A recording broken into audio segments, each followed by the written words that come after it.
Hi, I'm Cleo. I'm a longtime tutor and a test prep expert here with study.com.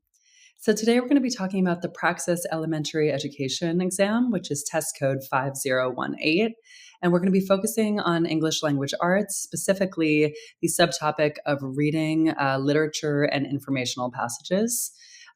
So we have a few sample problems for you, and we're going to dive in now. Thank you for joining. Here we go. Okay, so for problem one, it's asking us which type of textual evidence is a student using if they borrow weather trend analysis from a well-known meteorologist? All right, so that would be like using analysis from an expert in the field, right? So is that anecdotal? No, anecdotal is coming from a specific incident or story in someone's personal life. Testimonial, that's definitely worth considering. A testimony directly from the source, from the expert. Factual, is this just objective truth? No, it's analysis from someone.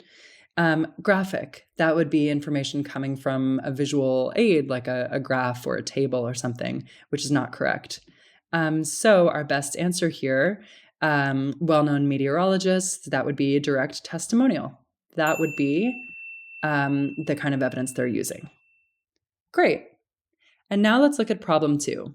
Which story would be considered the most complex? And complex in terms of structure would mean different sorts of elements, layers, things, maybe not a straightforward narrative, things like that. So let's look at the answers. Which story would be considered the most complex?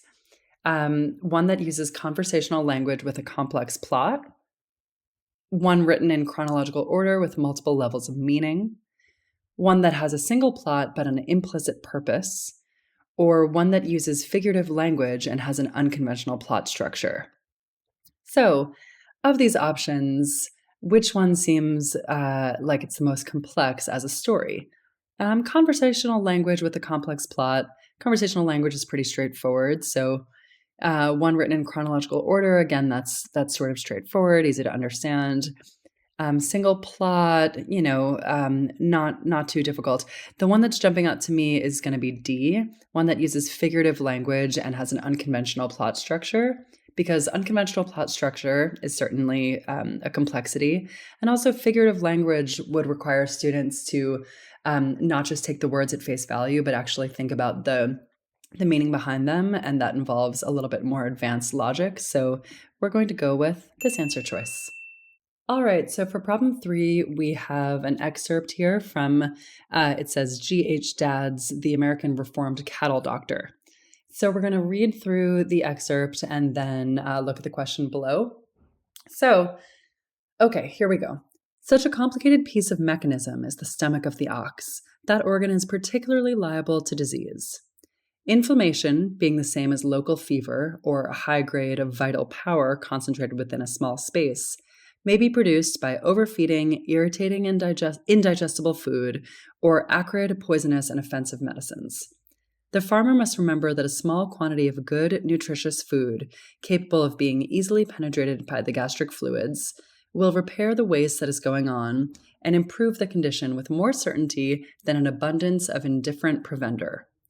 Which of the following statements best summarizes the passage from the American Reformed Cattle Doctor? Okay, well, it's good they're asking us that, because I was going to start by saying, let's summarize this in our heads and get a sense of what the main idea is. So what is this telling us? It's about the stomach of an ox, and saying that it's very sensitive, right? It can be affected by multiple issues which lead to inflammation, which is obviously not something that the farmers want their oxen to have. So let's just see, what are the things that cause inflammation? It says inflammation may be produced by overfeeding, irritating and indigestible food, or acrid, poisonous, and offensive medicines. So basically overfeeding, bad food, and poison. Okay, and it's saying that what actually repairs this is a small quantity of good, nutritious food will heal the damage, rather than an abundance of something bad, indifferent preventer. So, okay, which answer choice is best for us? We want something that says that they're generally sensitive, they're affected by these few things, but we can heal it with good food. We can heal the issue. An ox's stomach is likely to suffer from inflammation when the animal is overfed, given bad food, or poisoned. The best cure is small amounts of nutritious food, which will help heal the damage over time. Well, that sounds absolutely correct. We'll consider that. Okay, an ox's liver is not prone to inflammation, but an ox can contract fevers of the liver when fed poorly. It is best to treat liver inflammation in an ox by offering medications. First of all, it is prone to it, so that's wrong. And also, medication is not the main cure, it's just good food. So, not that. An ox's stomach is not prone to inflammation, but an ox can contract fevers. When an ox has a fever, it's best to treat the fever with medication and other expensive tonics. Again, no, it is prone to inflammation, and that's not how we treat it best. And lastly, an ox's liver is likely to suffer from inflammation when the animal is overfed, given bad food, or poisoned. Okay, that's true so far. The best cure is small amounts of nutritious food and large quantities of fresh water from natural springs, which will help heal the damage over time. No, we're not hearing anything about large quantities of natural spring water. So, best answer is the first one. In problem 4, it says, in fiction, what is the role of the antagonist? And in general, we might associate that word with the villain of the story, the force or the character that's getting in the way of the protagonist and their journey. The protagonist is the hero, right? So let's see, what is their role? To tell the story to the audience? No, that's a narrator, and it's typically not something that they're doing. To act as the central character of the story, that's the protagonist, right? The antagonist is the one getting in their way. To oppose the action of the story, that's definitely worth considering. To create drama, okay, we'll consider that as well. If we think about the roots of the words pro and ant, protagonist is usually pro means for, right? A pro-con list. You're advocating for something. So that the protagonist is trying to drive the story forward. They're going on their journey. The antagonist is getting in their way. If we think about the word antagonize, right? Yeah, to antagonize someone is to obstruct them, to bother them, to be a force against what they're trying to do. So the main point really is to oppose the action of the story. That's the best answer.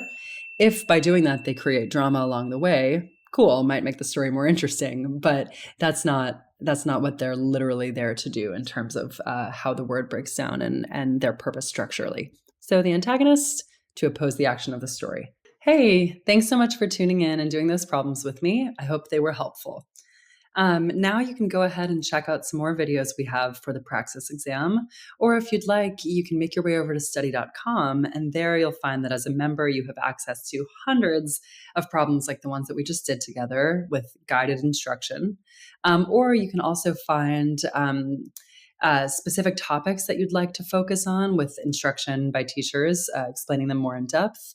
And there's also test prep and strategy information to help you maximize your score on test day. So in the meantime, we'd love to hear from you. Please like and subscribe, and go ahead and drop a comment and let us know if there are certain materials or topics that you'd like to review that you haven't heard about yet, and we'll make a video for them. So thank you again, and in the meantime, happy studying. See you soon.